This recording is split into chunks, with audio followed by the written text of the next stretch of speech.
So I'm going to be discussing the first two paragraphs of chapter 3. Start off, Nick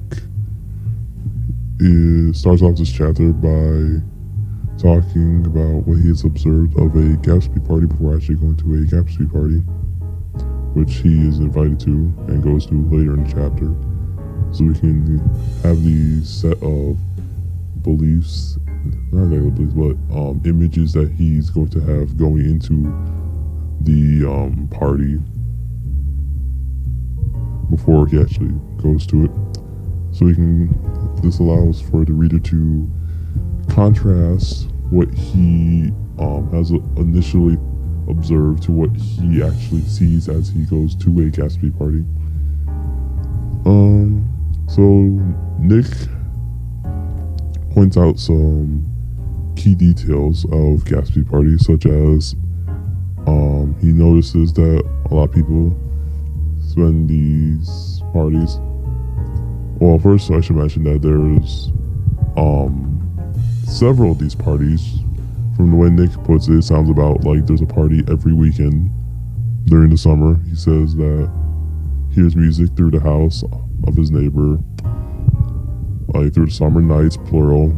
And then he also says on weekends, every Friday, every Monday, these timers will show how Gatsby likes to have parties quite often. But yeah, Nick goes to describe some of these parties as he describes the beach Gatsby owns, how people go out on the boats and go on the rafts to go diving or just go sunbathing on the hot sand in the beach.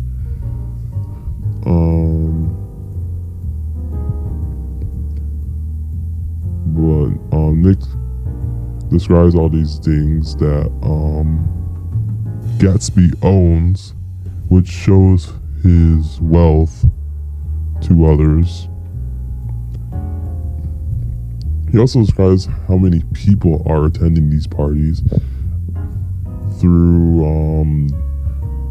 so he talks about the time interval from 9 to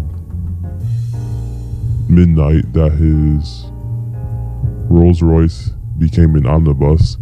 This is pretty much functioning to take people from 9 to past midnight back and forth just from the city to Gatsby's house for everyone to attend his extravagant parties. And then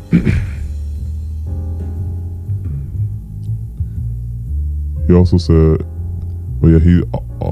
these parties last long throughout the night because he says he hears the music from Gatsby's house through summer nights.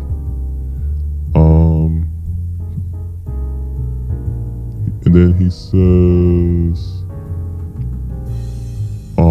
he uses Signet then here to describe how what he can see and hear from Gatsby's parties, because he's constantly using "and" to describe all these kind of connected things that are associated with Gatsby's parties, such as men and girls came, and then Fitzgerald compares them to moths, which I think he was trying to achieve the effect of comparing them to insects swarming a light, where Gatsby is like this light to these people that they're all going to swarm to whenever it's on and shining at these parties. Then he describes the whispering and the champagne and the stars from these parties.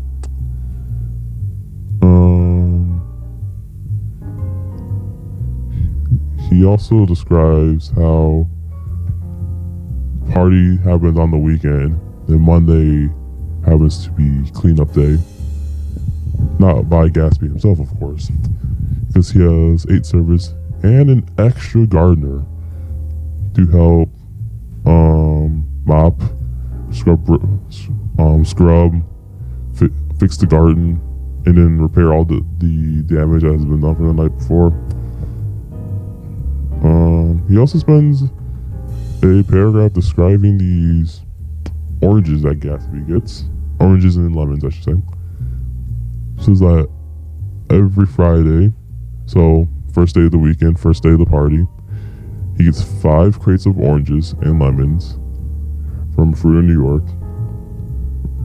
And then he talks about how on Monday he leaves this huge kind of pyramid of just these peels from the leftover oranges and lemons because they were used to make juice by his butler.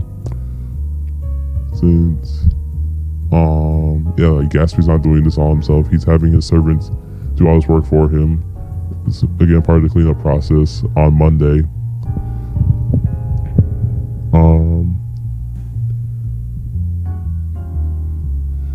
And yeah, that's what Nick observes going into, before going to a Gatsby party.